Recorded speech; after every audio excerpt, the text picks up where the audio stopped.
For the culture. For the culture. Culture. The culture. Culture. For the culture. Right now, y'all check it out. Yo, what's up, everybody? It's your boy Tamel Cuts, proud owner of Uppercuts Barbershop. Yes, sir. And you know who it is. It's your boy Terror the Barber from Razor Sharp Podcast, Cuts and Services by your boy Terror the Barber. Let's go. Hey, and this is another episode of For the Culture Podcast going down every Tuesday, 7 p.m. Pacific Standard Time. And like that guy Rick would say, the clubhouse is officially open, Jack. Yes, sir. Happy Tuesday, my brother. Happy Tuesday.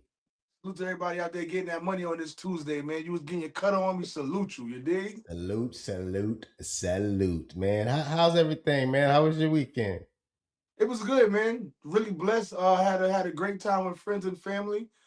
Getting my cut on like always, and now we here, baby. Now we here. I can. Oh, Super Bowl. You watched Super Bowl? Of course I did. Did you have any dog in the fight? Did you care who won? I'm from New York. If New York ain't in it, I won't hear nothing. Y'all got a good coach. Got a good coach. You got a cat from out here in Sacramento, Scatterboo. Yeah, down the street from my shop. Yeah. Y'all got some talent over there. And Neighbors, he's dope too. We're gonna see what happens next year. We're gonna see. Yes, sir. What you thought of the halftime? It was good. You know, I was still in the barbershop cutting, so I really couldn't focus on it fully. And plus, my brother Book the Nailer is doing a barber competition called Beat the Nailer, and we dropped the video, the head-to-head barber competition. So during the Super Bowl halftime show, we also dropped that video. So it was a bunch of things going on during the Super Bowl halftime show. Okay. All right, man. Hey, so we do this thing, as you may know, it's called Apparel of the Week, and we like to put a little bit of music onto this. If I could find it. Oh, here it is. Here it is. Yes, sir. So I'll take the pressure off you, and I'll go first. I am rocking. Let me see if I can. Oh, bless my barber hands. I got this in LV a couple years ago. A barber brother was selling them. I wanted to support him. He was out of the Bay Area. So I grabbed this shirt, and I also got the Anti-Broke Barber Club hat for my guys over there, man. I love what they're doing. I love their apparel. It's made very well. So I like to just rock that. You know? So what you got on, T? That's fire right there, man. Listen, man, today your boy Terror the Barber is wearing the 3rd Gen Barber Code custom barber jacket. Listen, man, this is something different. You know what I'm saying? I got the Terror the Barber logo on the chest, Terror the Barber logo on the sleeve, and then we got that right there. Hey, Razor Sharp Podcast, baby. So listen, man, y'all guys could go with the promo code RSPC10 on 3rd Barber Code page and get a great discount on all your barber apparel. You dig? I dig. All right, that's enough of that. That was nice. Enough of that. Your jacket is clean. Thank you, my brother. Clean, bro. Clean. All right, yes, so sir. Let's pay some bills real quick, and then we'll get into what events we came from and where we're going.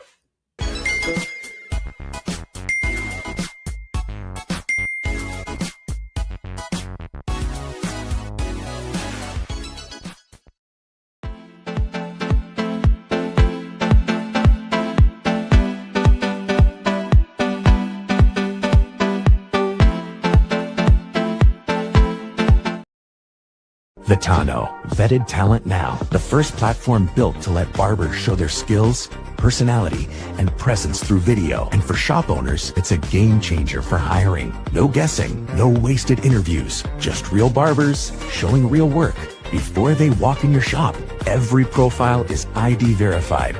Barbers get discovered, shops build better teams. Everybody wins. The Tano, skills speak louder than words. Download now. Available on all platforms. All Your favorite barbers love it. I love it. This is the Bopper Digital Business Card. Barbers! It's 2025, bro. We got the digital business cards now. Not only do they work amazing, they also make you look cool. They help you stand out, bro. When you go up to somebody, you have them tap your card like this, and then all your contact information pops right up. Boom. Whatever you want them to see. Right? I have my websites and stuff all set up, but whatever you want them to see pops right up on their phone. How dope is that? Do it proper. Get Bopper. Barbers Illustrated Magazine, the #1 magazine built for the craft. Featuring the freshest cuts, top barbers, tool reviews, and real industry stories. Get the magazine your shop should have had yesterday. Print subscriptions just $9.99. Digital subscriptions only $3.99. Single print issues $12.99 and digital single issues $4.99. Tap in today and level up your barbershop game. Barbers Illustrated Magazine, join the movement. Welcome to the world of barbering. Be crispy in the building. Just like that, man. Bills are paid. We can stay open another week. So, T, man, let's talk about it, man. What events have you came from in the past month?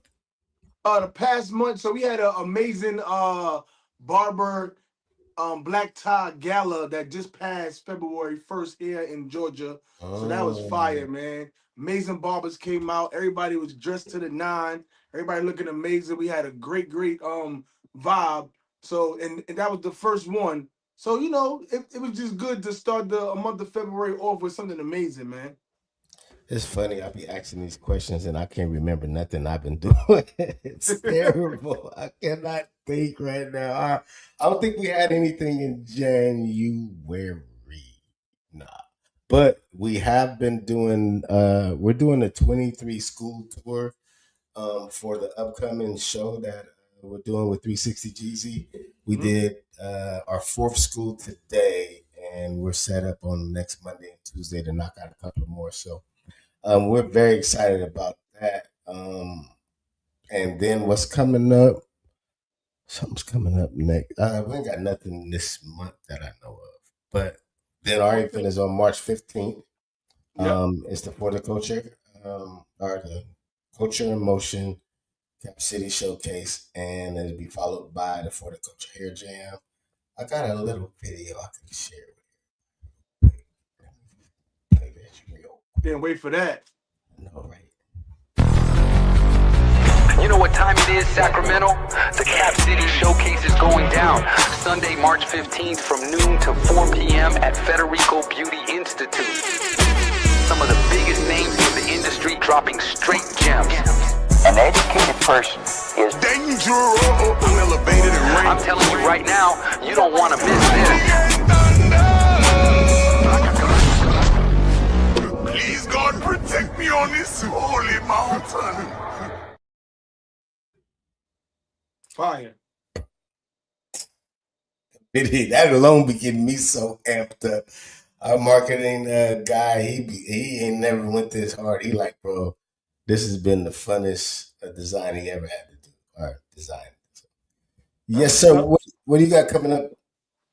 Well, first and foremost, we gotta wish D. Marcus Harvey, our brother, happy birthday. His birthday was this past I think it was this past Monday. So we want to just wish him a happy birthday, our barber brother.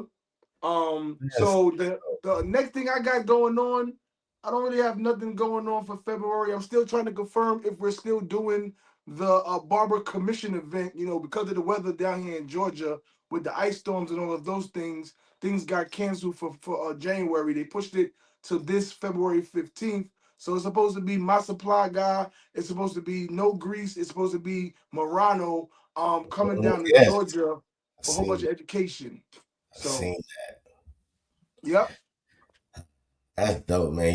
We're going at the end of this interview, we're going to talk about some of the things that you're a part of out there and the kind of community you guys got going on, because y'all be having stuff all the time going down. So we want to make sure. Like every day, bro. Every day we doing something to try to stay busy. It's tight. It's tight.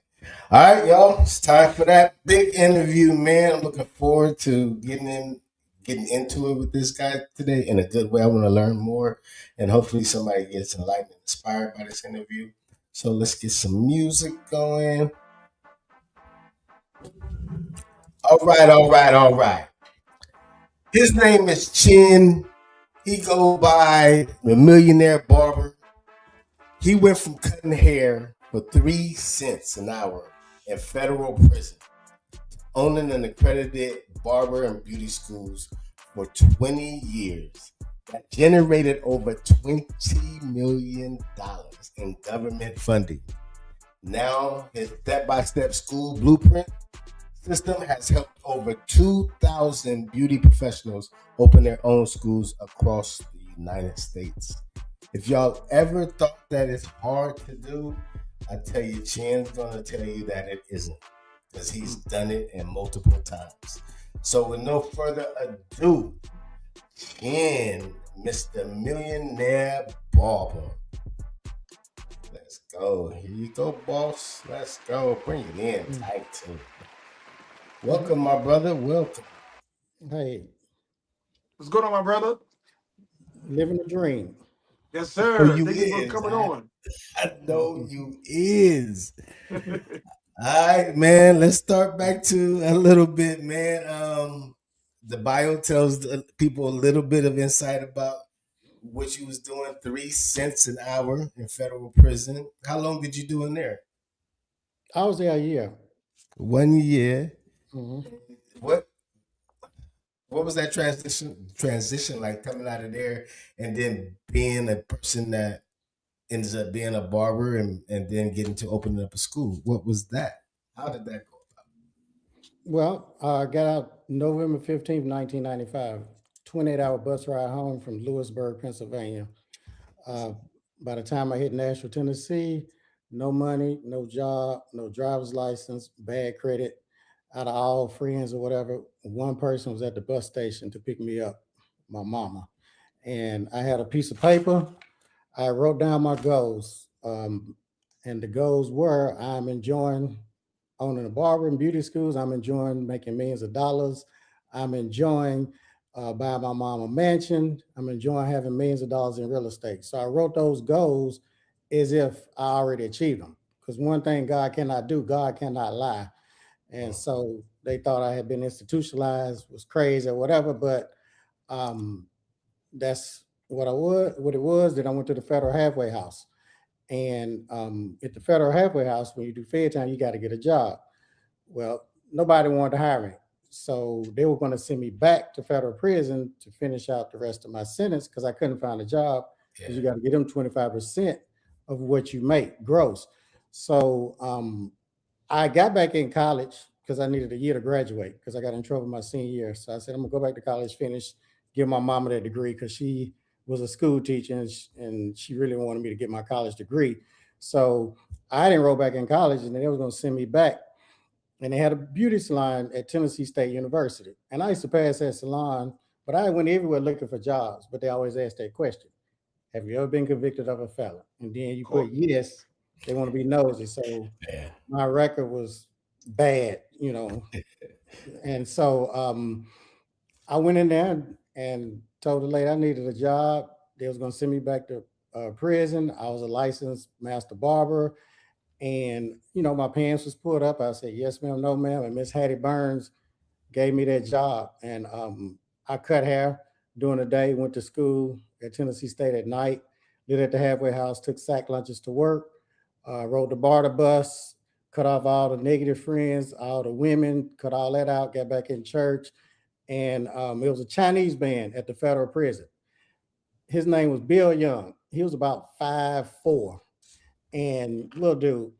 And I never forget, out there we was working 17 hours a day, hard labor. And he was worth about 30 or 40 million. But these guys, where they sent me, it was a federal boot camp where they select 200 people a year out of over 100,000. So it was white collar criminals mainly. There was only a handful of drug dealers, and it was insider traders, computer hackers, bankers, lawyers, doctors, people like that. And so they got rich legally, multimillionaires, and then they got greedy. With us, we be broke and we're gonna do some crime to get money. But I asked Bill Young, I said, man, how you get all that money?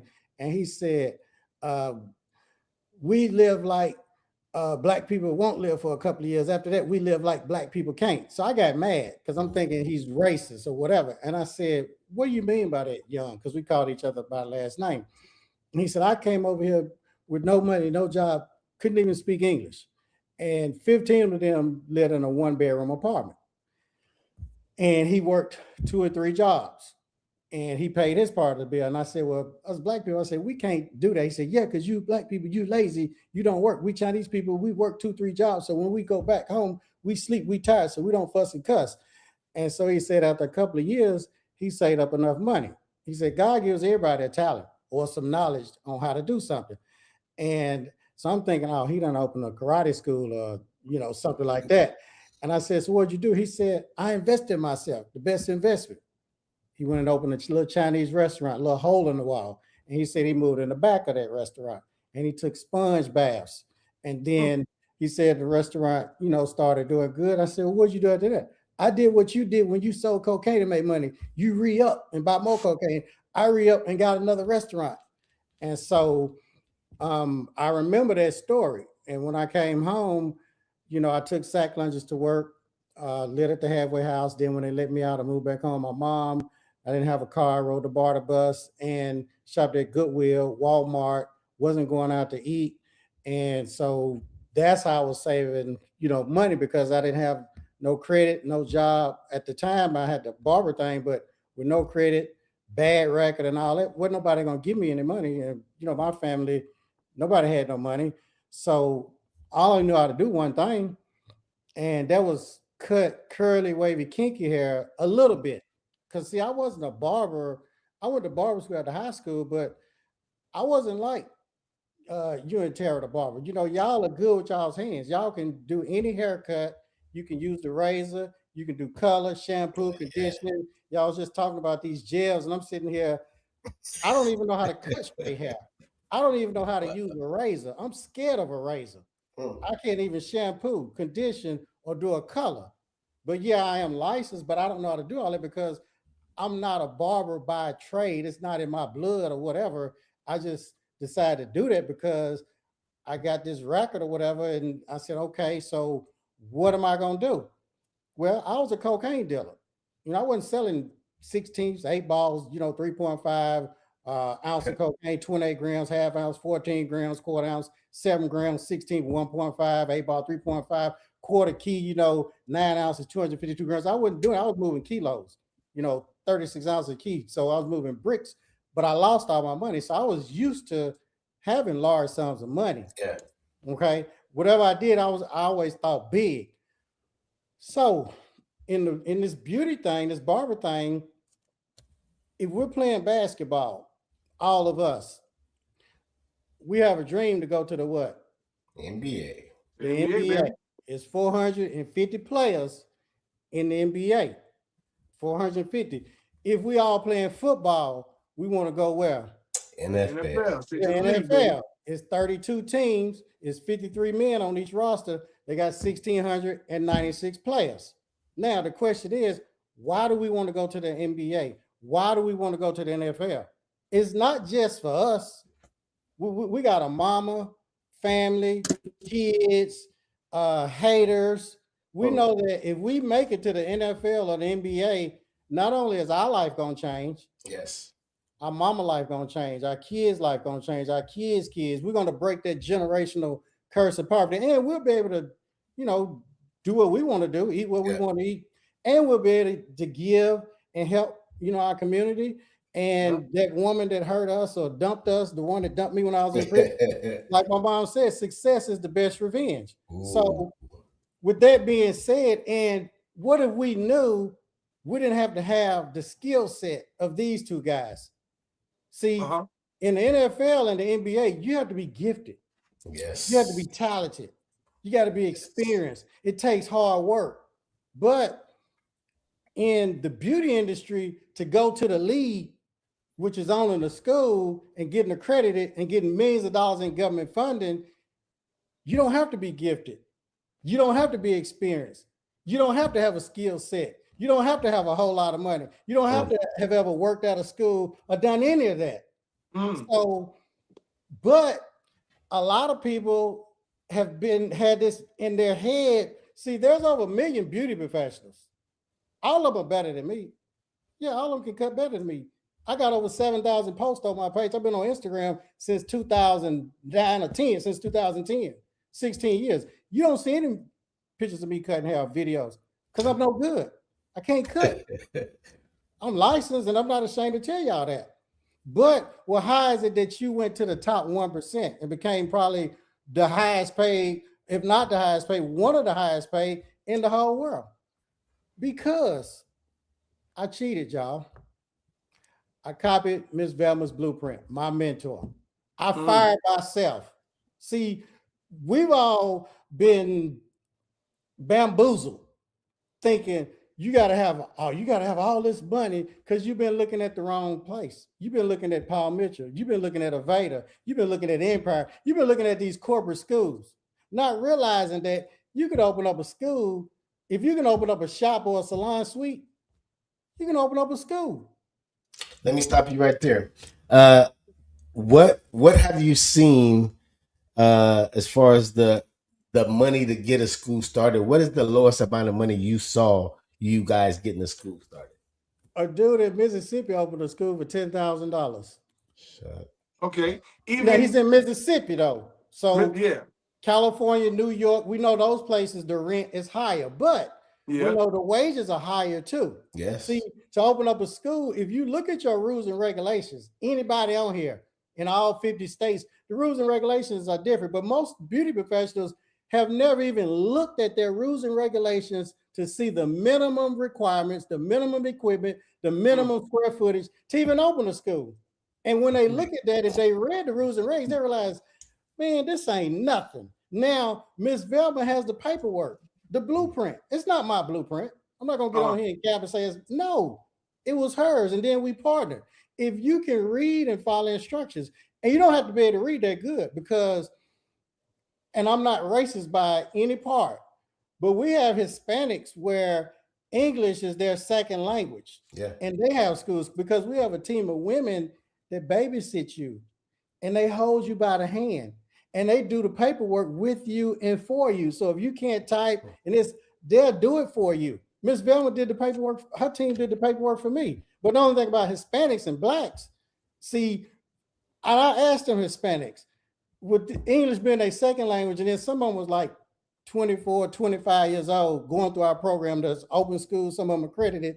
And I said, man, why are you doing this? They said, no fear. See, they don't have no fear. See, black people scared. Slavery, been embedded. They let previous programming things that's happened to them. If you talk to any barber, hairstylist, 9 times out of 10, they're going to have an excuse. Well, I want to open a school, but see, it's like Numbers 13 in the Bible. And I'm talking to people over here on Instagram too. See, when Moses sent them 12 spies over there to Canaan to survey the land, it was a land of milk and honey. He wanted them barbers and hairstylists to see these people owning schools and making millions of dollars and living the life. It had milk and honey. It had berries so big that they had to carry them on chariots. But 12 of them spies, only 2 saw the vision of the school, Joshua and Caleb. The other 10, and these were the best, the cream of the crop. They wasn't even like me, inexperienced. Now, these were the top echelon. They were the outliers, the best. But 10 of them came back scared and said, we're giants among grasshoppers. We can't do this. The school is too big. I don't have what it takes. See, it's your mindset. Okay, well, I'm black. Well, I got bad credit. Well, I'm a convicted felon. Well, I don't know my daddy because my mom divorced him when I was 3 and I don't even know him, never met him. Well, I grew up in the hood. So, I ain't got that much money. Well, I don't want to open this little raggedy school. I don't want to start off like that. I could have made all the excuses. The excuses are like a-holes. Everybody has one.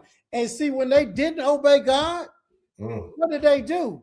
Them barbers and stylists wandered in the wilderness for how many years? 40 years. 40 years. That's why y'all gonna work behind that chair for 40 years and you're gonna die broke with a bad back, varicose veins, trigger finger, sciatica, and all that because you hadn't listened to God. You have the gifts and talent. You got the skill set. You have the experience. You got Miss Velma's blueprint. If you need access to it, you have the ladies to help you with the paperwork.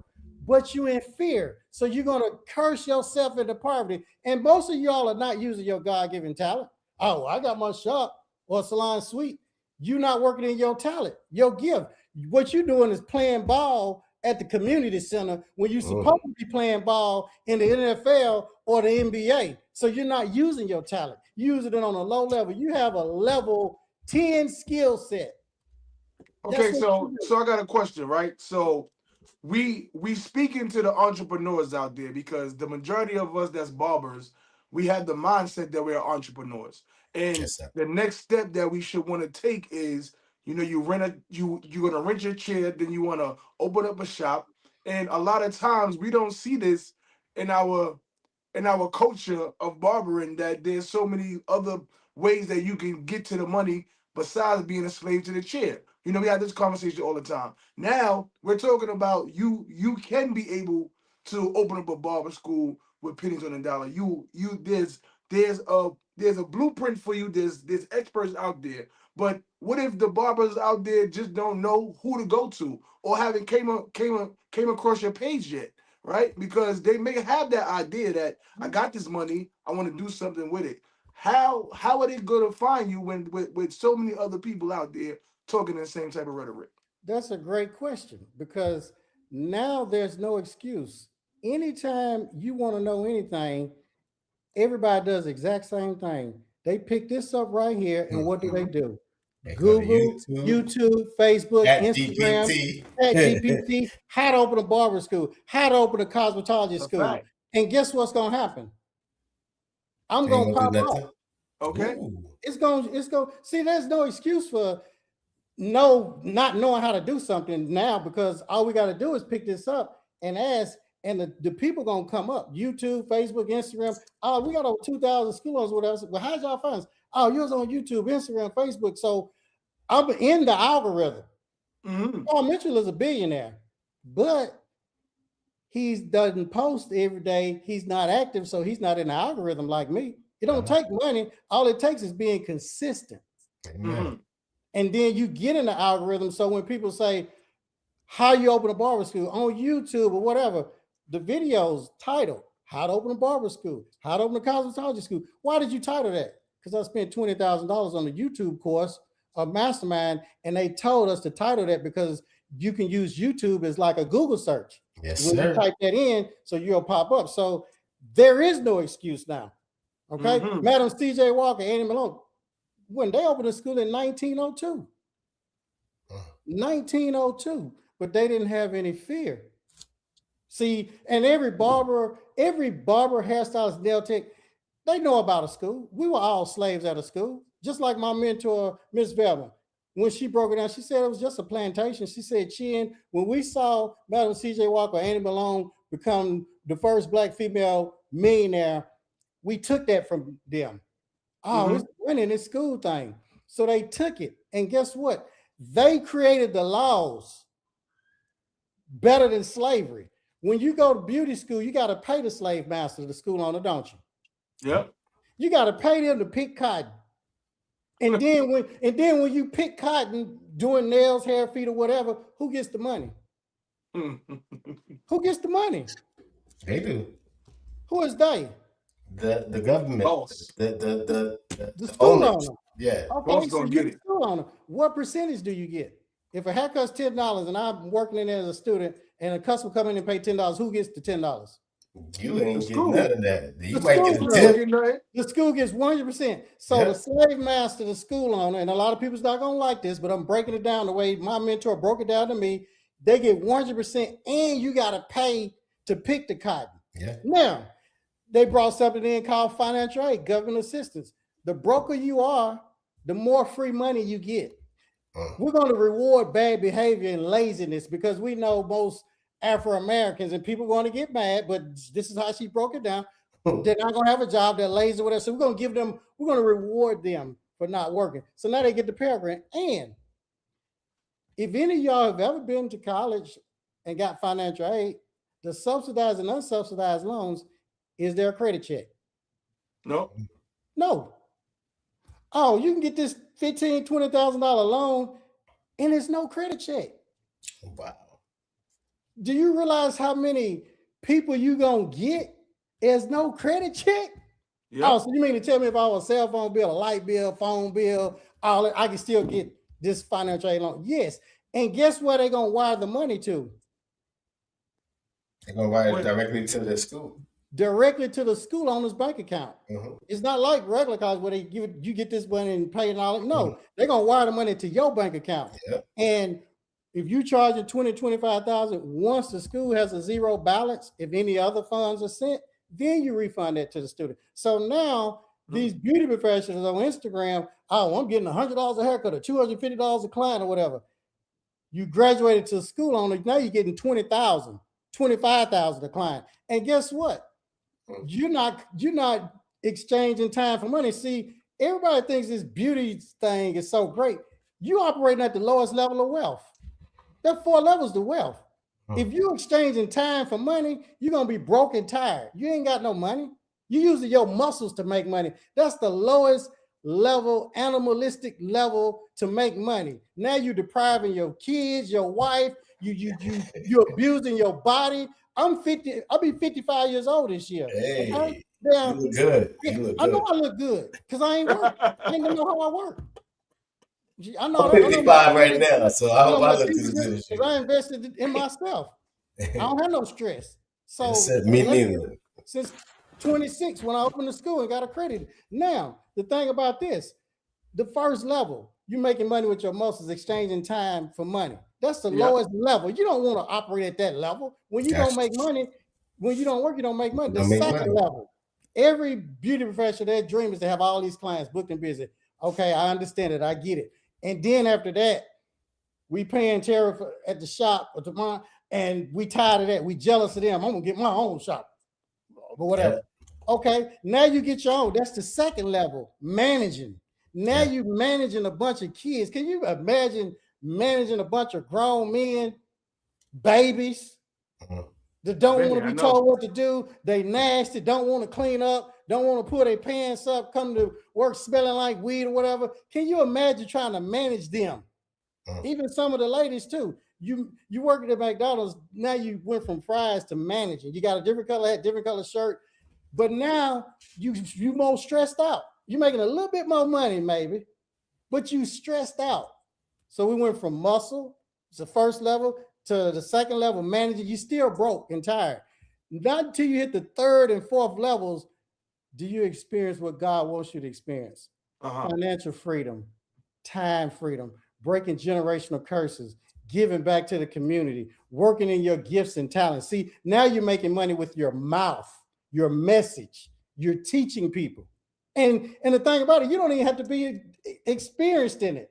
I mean, it's like the movie Catch Me If You Can. Dude taught at a college. He did for probably 6 months to a year. Then he acted as a pilot and traveled all over the world. And they said, well, how did you teach at the college? Oh, and people say, well, Chin, you never worked at a school. You never do that. Like Ms. Velma said, Chin, you can read. Here's the My Lady's textbook. All you got to do is stay a chapter ahead. I don't have to know how to cut no straight hair. I can mimic the 45 and 90 degree angle. I can mimic the 14 steps of shaving. I ain't got to literally do it. Well, you need to know. I'm not going to do that for you, Terry, because when you get out, you need to know how to do this yourself. So I can't cut this hair. I can't tie the shoe for you. So guess what? If you do what you can do, God is going to send people to help you. You can start it off by yourself. I got accredited. I was a janitor, the toilet bowl cleaner, theory instructor, front desk instructor, the admissions rep. You that at your shop. So, but the thing about that, you ain't never gonna get out of prison.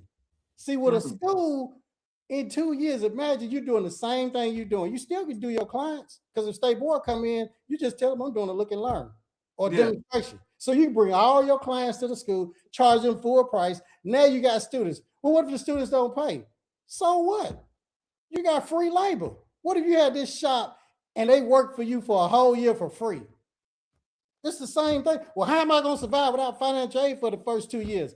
How you done survived in that shop the last 10, 20, 30, 40 years without financial aid? Same concept. But just think, in 2 years, you get to go to the NFL or the NBA. You're going to make more money in a year or two than the average beauty professional.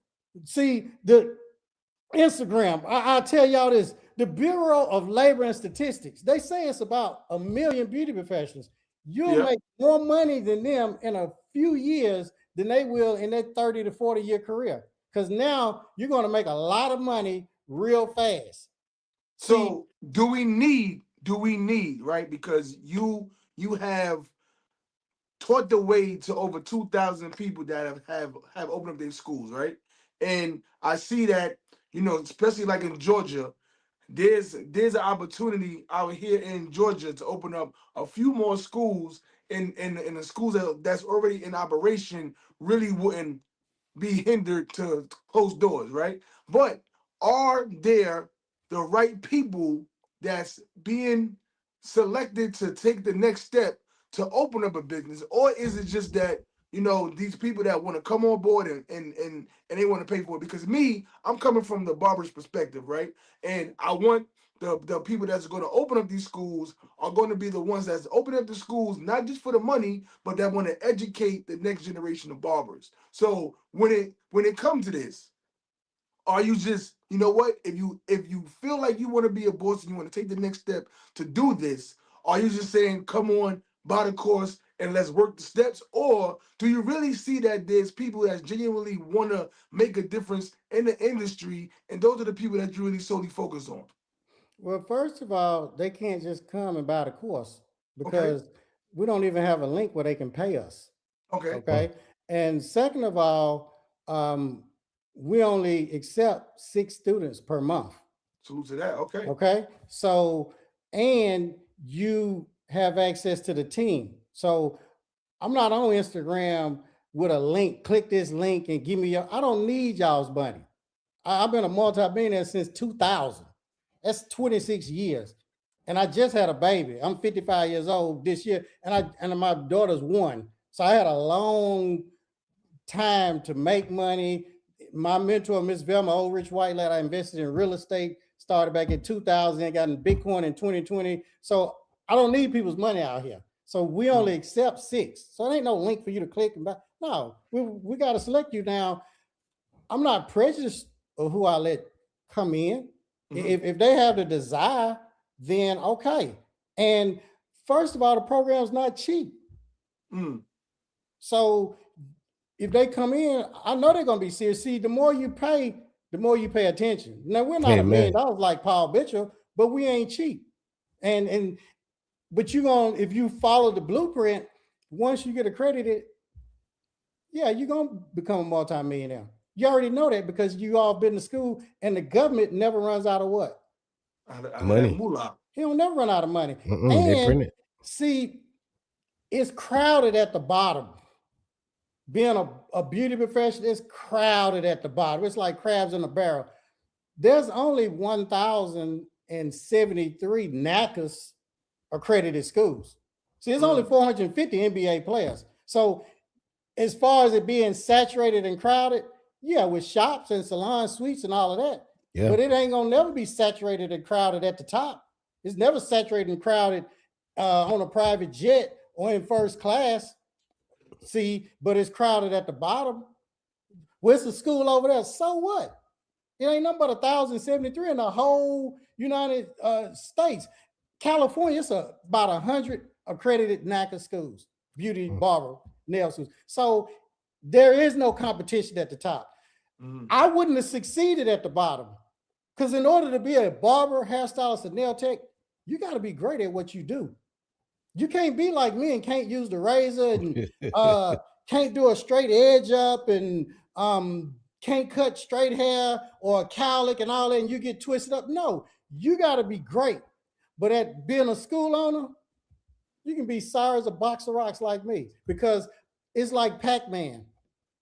You just follow the little pattern. It's like when I was in school. I remember in high school, this girl, Jane, she used to sit next to me. She was real smart. I didn't have to study Because I just copied off of her. I had to study. I copied off of Miss Velma's blueprint. Oh, but you got to get accredited. All that. She got the blueprint. Oh, but you got to get approved through state board. All this paperwork. All the paperwork is already done. Well, what if I don't know this?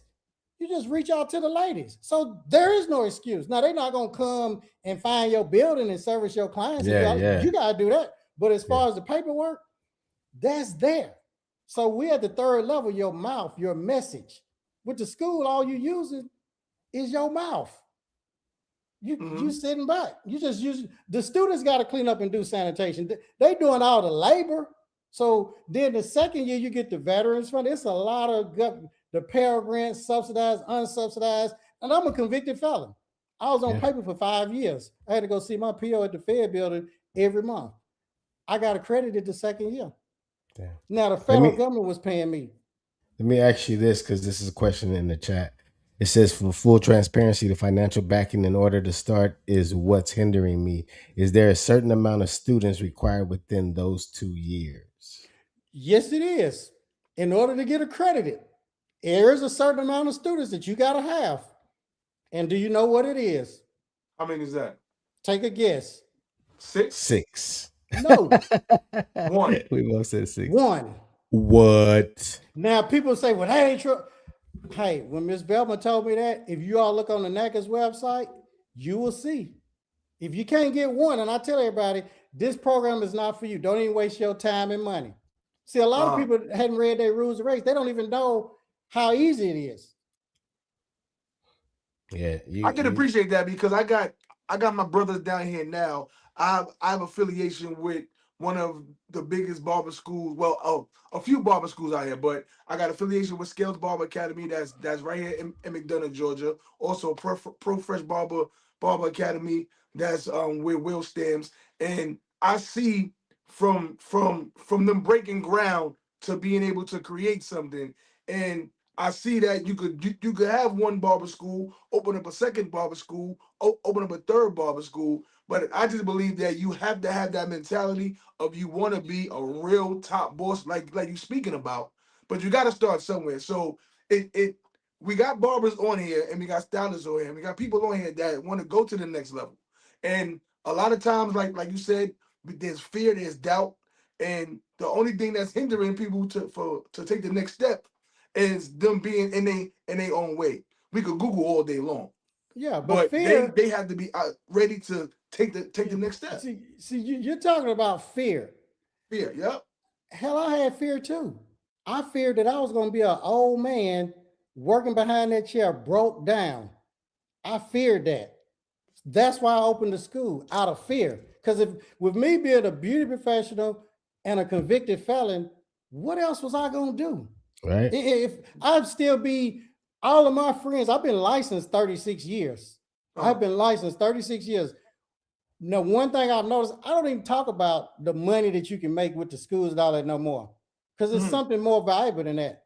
Now that I've seen these 30 plus years and I look at everybody, your health is your greatest wealth. Yes. See, the average beauty professional that's been in this game a long time has pain, whether it's carpal tunnel, trigger finger, they neck, they back, they feet. Now, there's some that don't have any pain, but the majority of my friends that's been in this a long time have pain. Something hurts them. That the most expensive bed, Steve Jobs said, is a sick bed. Ooh. Your health is your greatest wealth. So I don't even tell people, well, you need to open up this school, get rich and all that. No, that was my younger years and all that. Now, man, if you want to preserve your health, if you want to leave a legacy, leave something for your kids, they're not going to want no shop because they done seen you slave in the shop at the lowest level of wealth. So, no. And I'm not down in barbers or hairstylists, none of them. I'm only talking to the people, the Joshuas and the Calebs. So what came over you because it seemed like once you came out of prison, you already had a different mindset, a different game plan, right? And there's times that people go to prison and they really learn things that they need to learn to be way better off when they get out, right? You know, like there's a bunch of people that go to prison, they go to federal prison, and they speaking to a lot of these white collar crime um um um inmates, and they learning stocks and they learning financial literacy while they locked up, and then when they come home, they have a whole new perspective on how they need to move so they don't go back. What changed your perspective on the way that you need to move once you got out of prison? Okay, well, it wasn't when I got out of prison. I went to barber school in 1989 when I graduated from high school. The day before Easter, I cut about almost 30 heads at the barber college the day before Easter. Okay, and I made about $5 in tips. And the owner was Mr. Jim Oham. This black man looked like a pimp. Used to wear these alligator shoes with the matching belt, silk shirts, and he kept a pistol in his back pocket and a dope dealer's knot with a rubber band on it. And I looked around at school at all of the people in there, the barbers in there cutting hair that day. And he had a vending machine with this TV on top of it. And he sold the snacks and clippers. And I looked at all the money he made. And I was like 17, 18 years old at the time. And I said, I'm gonna give me a barber school one day because he's making all this money. See, every beauty professional that has gone to school has peeped that out. And they've got mad from cutting hair and wasn't getting no money and all of that. So it probably hit their mind before, but they figured that it was too far-fetched, that they didn't have the money, the knowledge or whatever. But we've all been through it. You know, it's like the slave in the cotton fields of Mississippi. He want to be the slave master and live in that big white house. Yeah, he does. But in his mind, see, I was a runaway slave. Ain't many runaway slaves. So when you experience that, so it wasn't prison. When I was in college, I was on the D's list, all that stuff. I just sold drugs for money or whatever. When I got in trouble, I knew I wasn't going to do it again. I was brought up in a great home. Mom was a school teacher. My stepdad was a minister and all that. So when I came home, I just knew that I wasn't going to sell drugs no more. Who makes the most money in this thing? Because not only did I go to federal prison, my sister went to federal prison. She was a senior in college at Tennessee State, getting ready to be a nurse. She didn't sell no cocaine. She didn't do nothing. And then my mama had to take care of my niece, her daughter, 3-year-old daughter, my niece Whitney. So as a man, I felt bad, man. I messed up my sister's life. My mama had a nervous breakdown. I didn't grow up in the projects and do all that. We had to go to church every Sunday. Yeah. Info dark when the lights come on. Wasn't no time out. You got a whooping, beatings and all that. You know, I was brought up, you know, wasn't no span the rod and all that type of stuff. I had a good loving family. So there's no excuse for my stupidity, but I knew that, hey, I got to make some money because I need to take care of my mama. I need to retire her. When my mom went to work, it was so early, it was dark outside. When she came home, it was so late, it was dark outside. I was tired of seeing my mama slave in the school system. And then these young kids, they was talking crazy and cussing at and all. And I'm thinking, okay, I'm gonna have to go back to prison to straighten one of these little dudes or whatever. This school thing ain't what it is no more, because now the principals are checking they protecting the students. You know, bad behavior, parents coming up there cussing out. Now I got to get my mom in a better position, and I got to take care of my sister. Being a barber or hairstylist working in the shop is not going to do it. I have to do the school.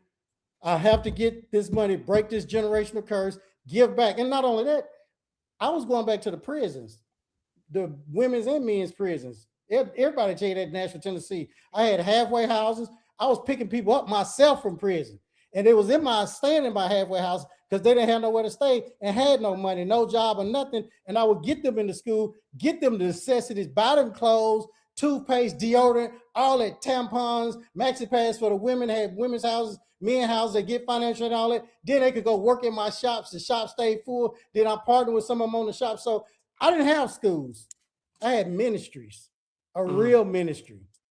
How did you find what's her name? Miss V? Miss Velma. Miss Velma. How'd you find and build a relationship with her that you was able to partner up with her?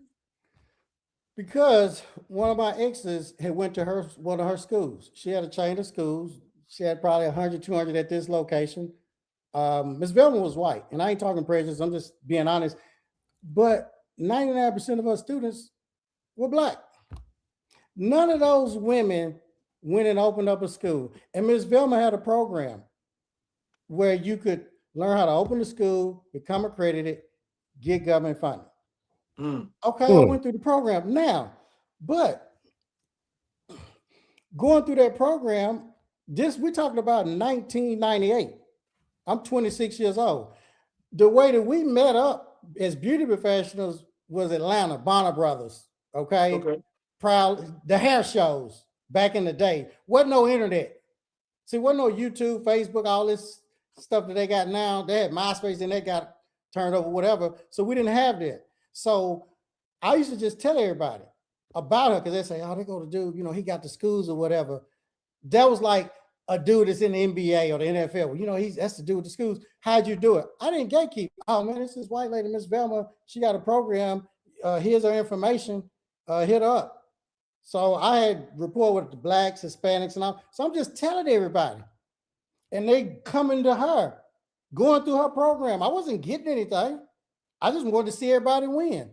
I sent her so many people, flooded her. She had the white community, but not the blacks, Hispanics, and all them. So I sent her so many people. Now, a lot of people won't tell you they went through her program who are accredited all that because of whatever. They got non-disclosure and they just don't want people to know because they don't want them opening schools and being in competition or whatever. So years down the road, Miss Velma, I guess she took a liking to me, maybe wanted to help a young brother out, because I sent so many people and she saw how my work ethic, I didn't have no students when I started in the physical, but I had 100 in the spiritual.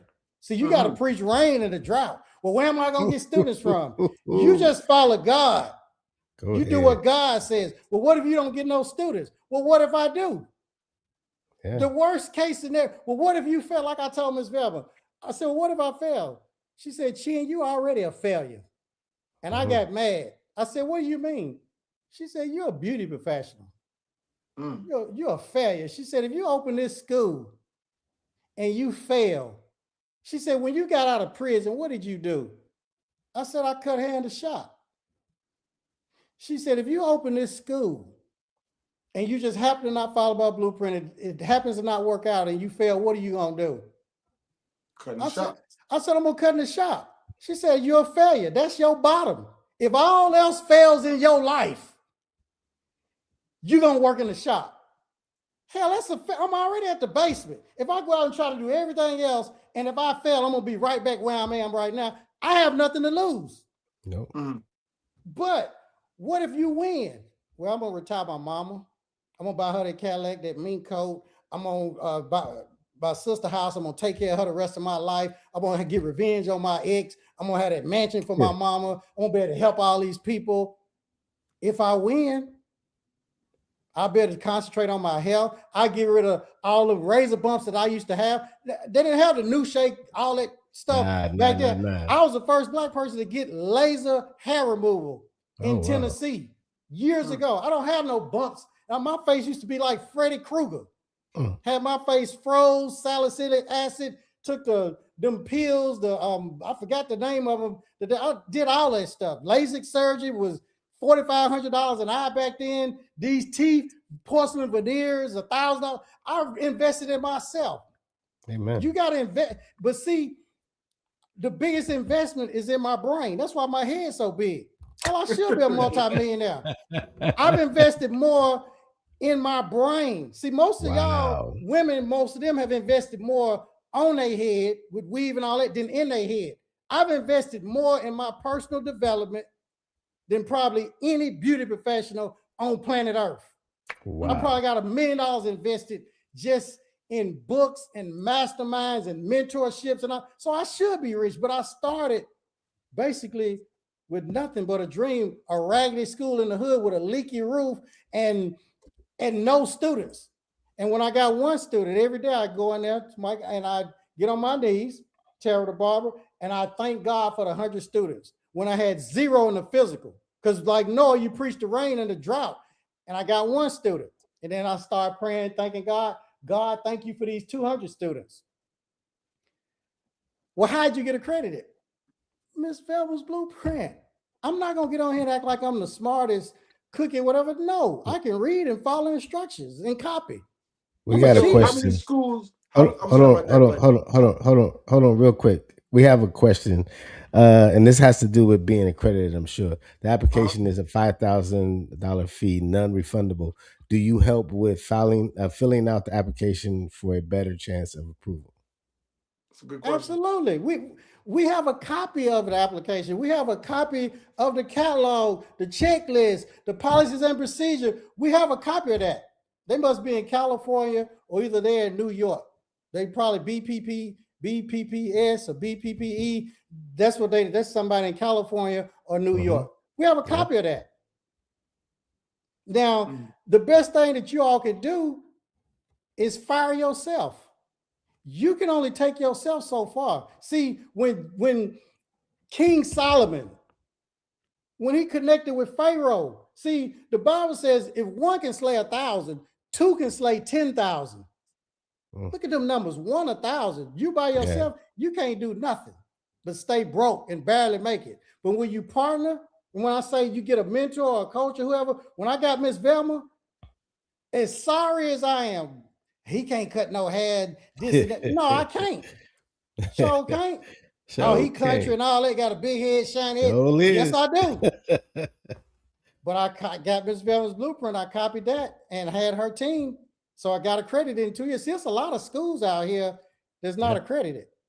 Yeah. See, every year that you're not accredited, statistics says you're losing at least $1 million a year. And people come to our program, oh, well, that's too expensive. Well, if you got a school and you're not accredited and you've been open longer than 2 years, you lose $1 million every year. What if I would cheat? You could do that yourself. No, I can't. Now, is every school that you open or help open, are they getting approved for being accredited, or you have people that just don't even want to be accredited? No, I don't want to be accredited. You know why?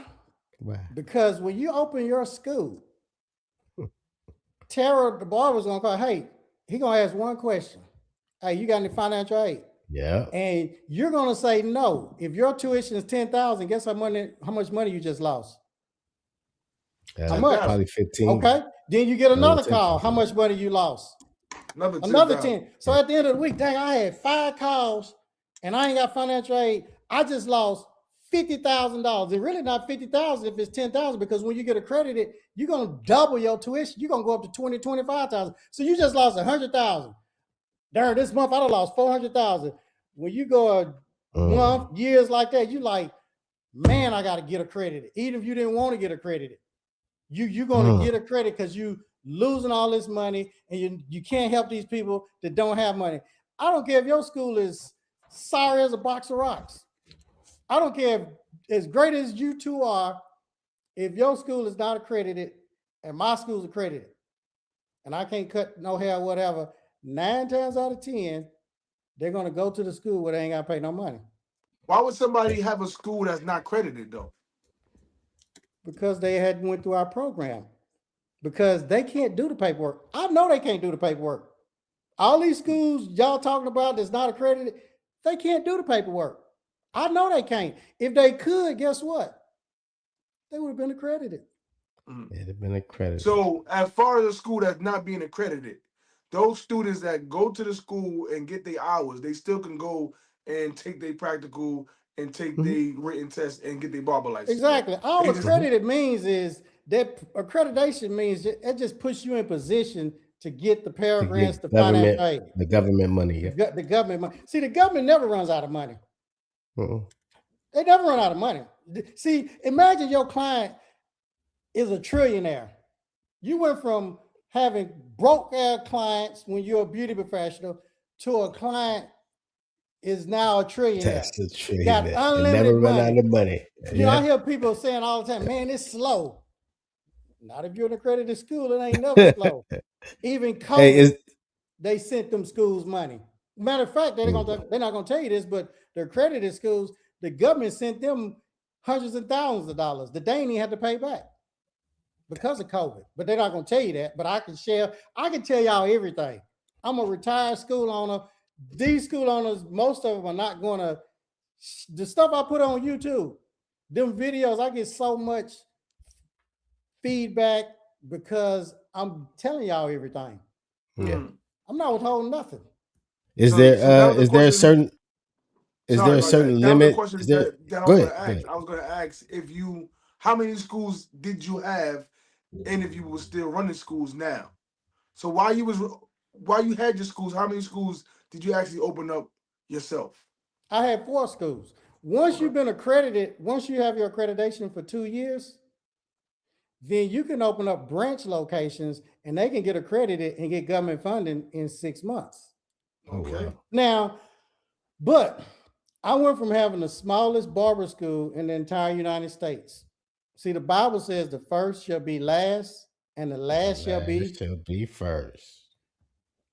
God sooner or later blessed me, and I had the biggest barber school at one time in the United States. I had over 200 students at 20,000 a student.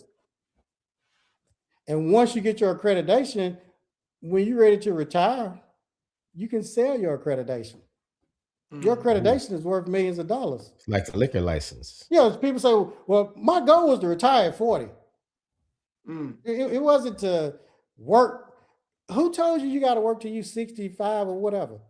Who told you all that lie? No. The system is set up that way if you're working in that system. You don't have to believe.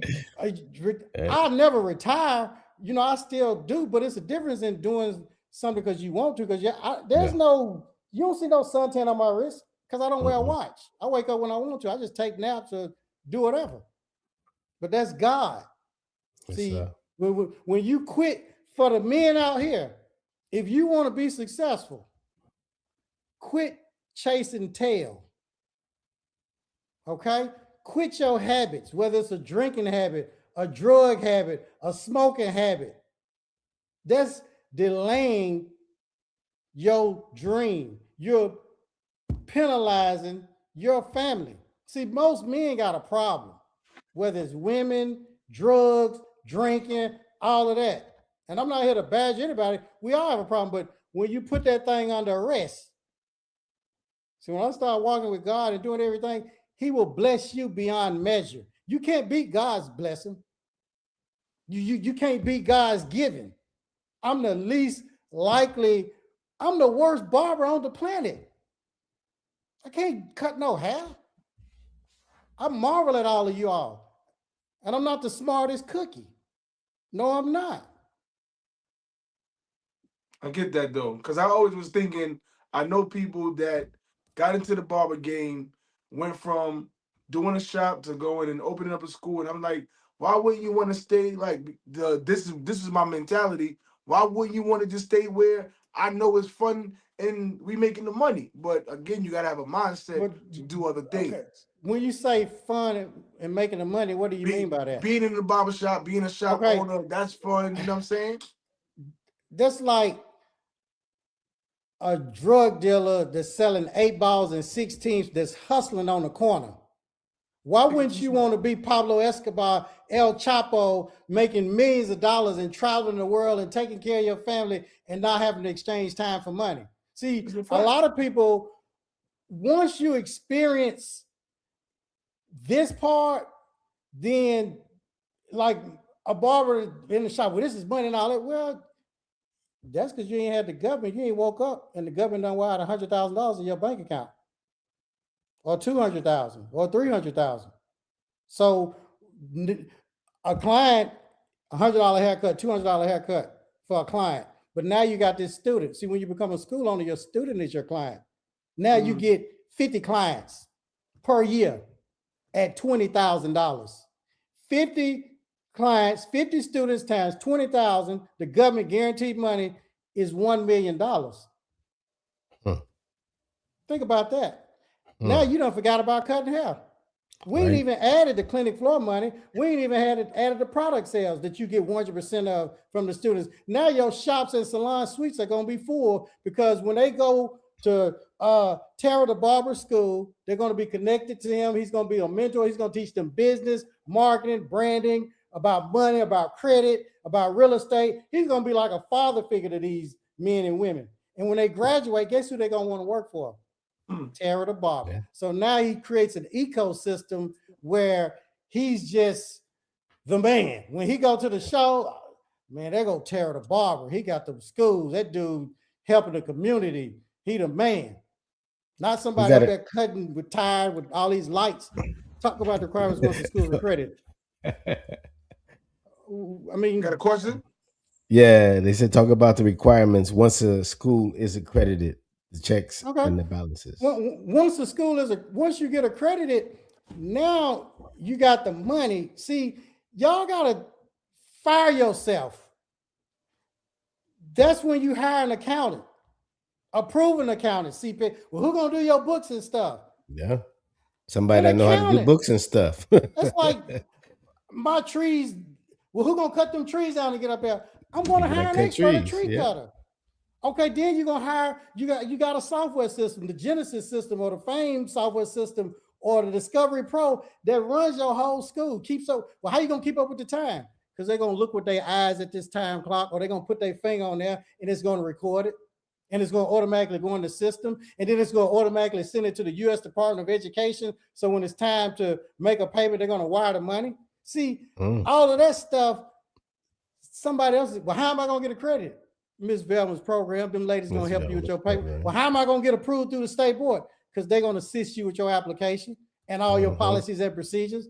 Well, how am I gonna stay in compliance? We meet every week, and you can email the ladies, and you got copies of everything. See, everybody's. So I hear that. I can only imagine somebody not being in that system and have to, because when you're getting money from the government, you have to operate differently. You have to have your T's crossed, your I's dotted, because they'll find ways to, pull that from you. So with your system, go ahead. What you just said, even a lot of black people, I don't want to fool their government money. I'm gonna share something with y'all. The number one reason why people get messed up with this government money, a lot of students that go to these schools are not the sharpest cookie. If your tuition is, if Tara the Barber's tuition is $20,000 and the student got 1,200 hours, 1,205 hours, and they just sent the last payment and it knocked out if the balance was 4,000, okay, they done paid 16,000, and the government sends another payment of 7,000. Tara the Barber School is owed 4,000. He gets his 4,000. That 3,000, guess what he has to do with that? He's got to send it back. To who? To the government. No, he has to refund that to that student. To the student, okay. Now, what if he don't refund it to that student and he steals that money? And then he gets an audit and he's stolen all these other students' money. Yeah. His butt should go to jail. They should take his financial aid and they should send him to jail. Now, the government knows that there are mistakes on different things in operating the school and the paperwork. But when you repeatedly are doing that type of behavior, you deserve to lose your financial aid. You deserve to go to prison. Does that make sense? It makes a lot of sense.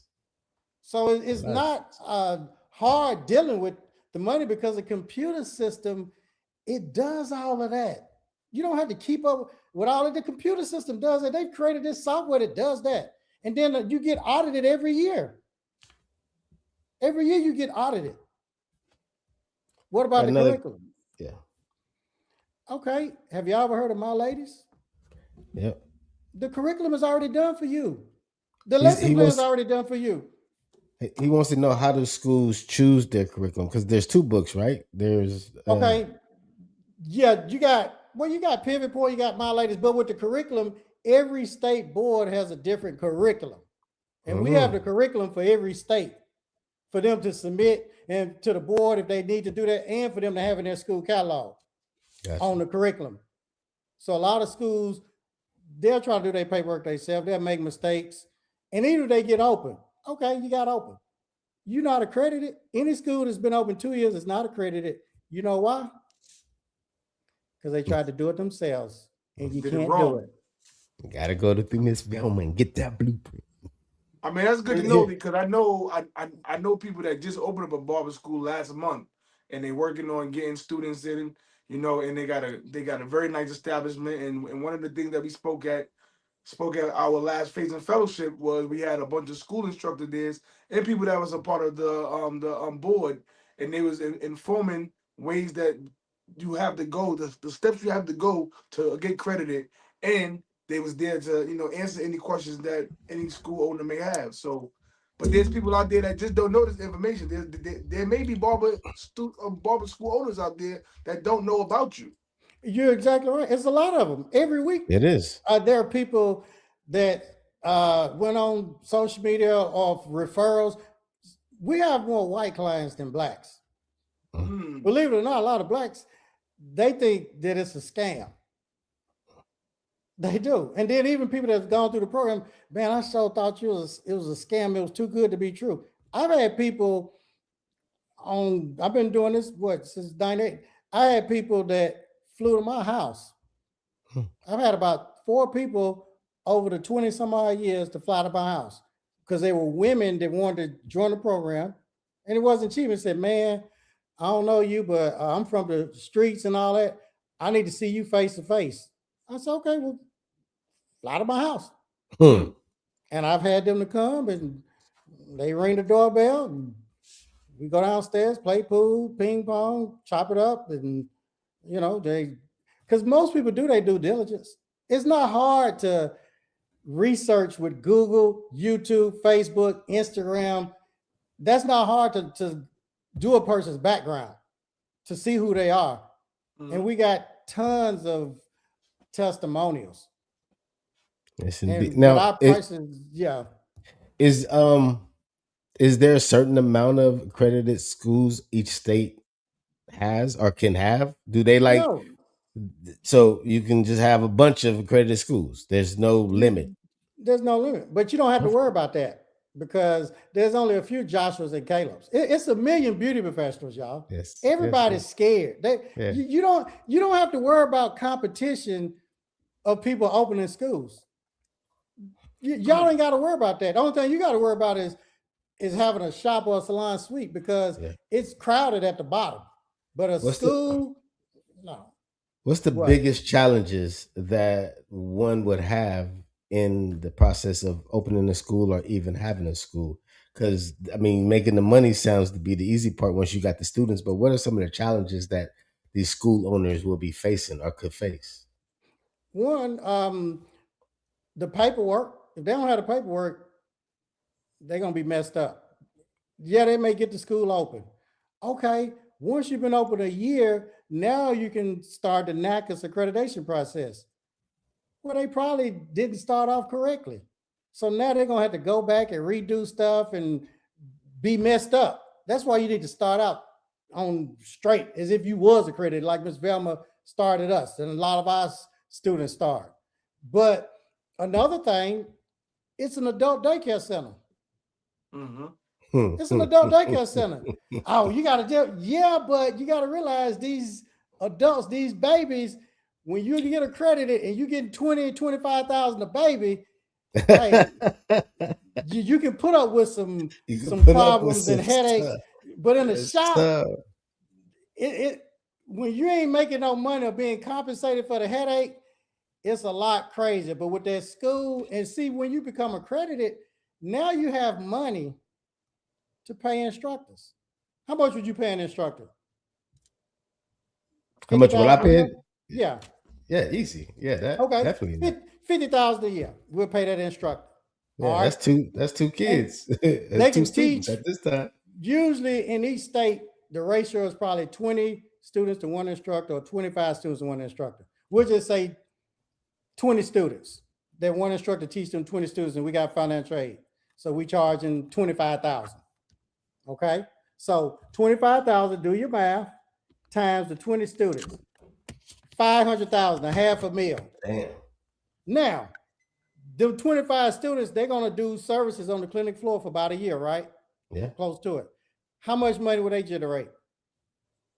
for the whole depending year. what you about. Another 50,000, 100,000, what, 50,000? I'll go with that. All right. So now we're at 550,000, right?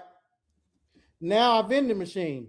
We're going to put stuff in the vending machine that's going to give them a diabetic coma and give them diabetes. Hot Cheetos, Skittles, peanut M&Ms, the chocolate donuts, the Pepsi, the Mellow Yellows, and we're going to put it, the big screen TV over the vending machine. So when they look at that TV, subliminally, they're looking at that machine.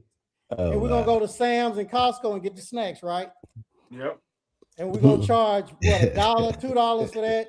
When they go open up the bag of chips, it'll be half chips and half air. Okay, so now we're gonna make money from that too.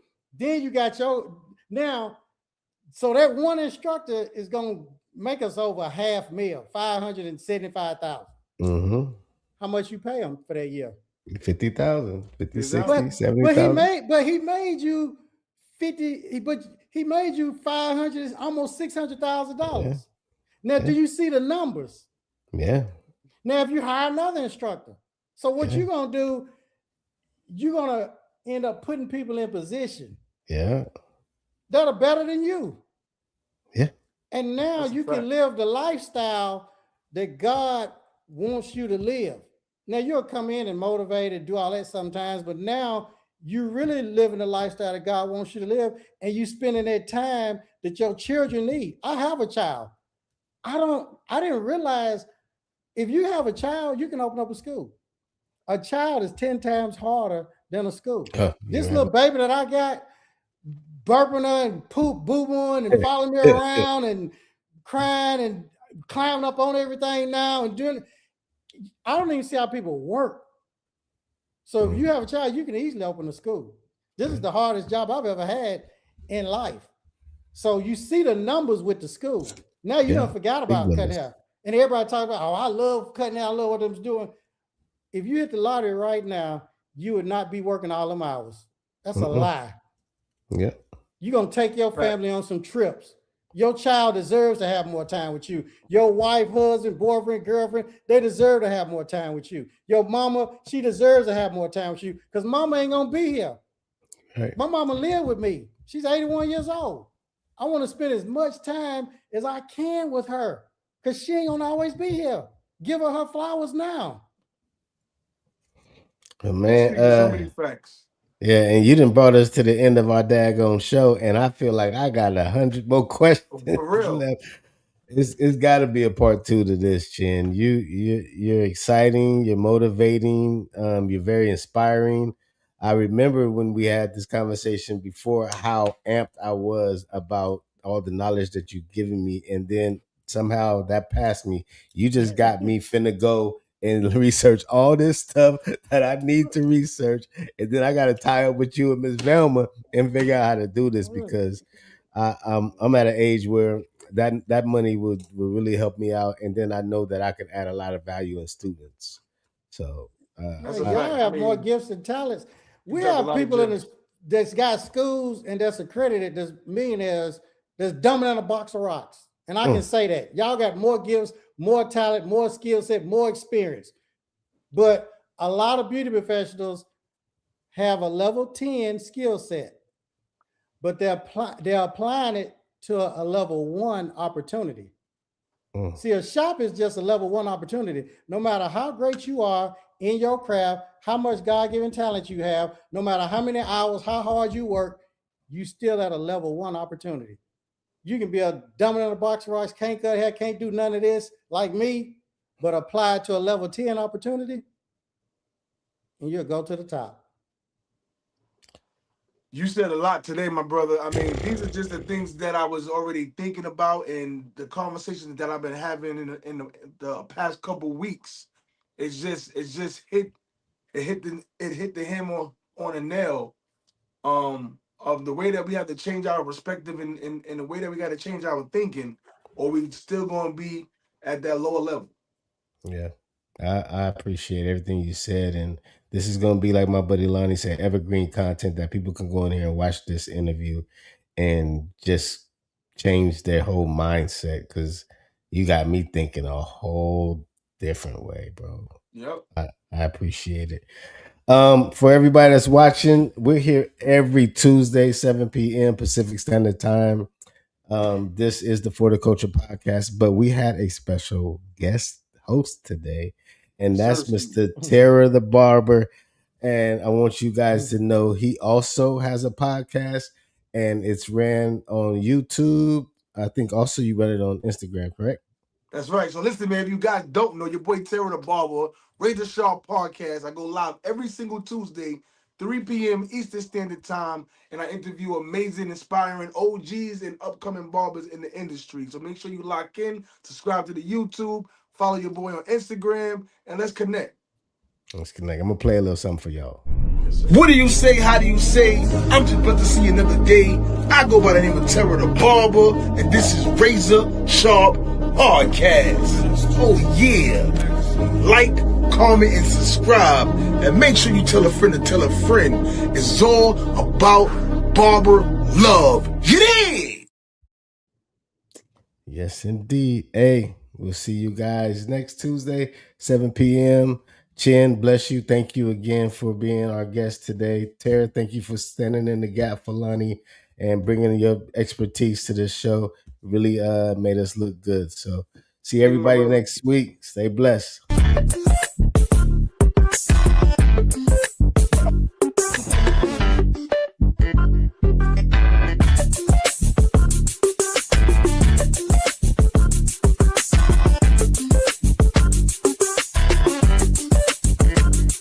For the culture, for the culture, for the culture, culture, culture, culture, for the culture.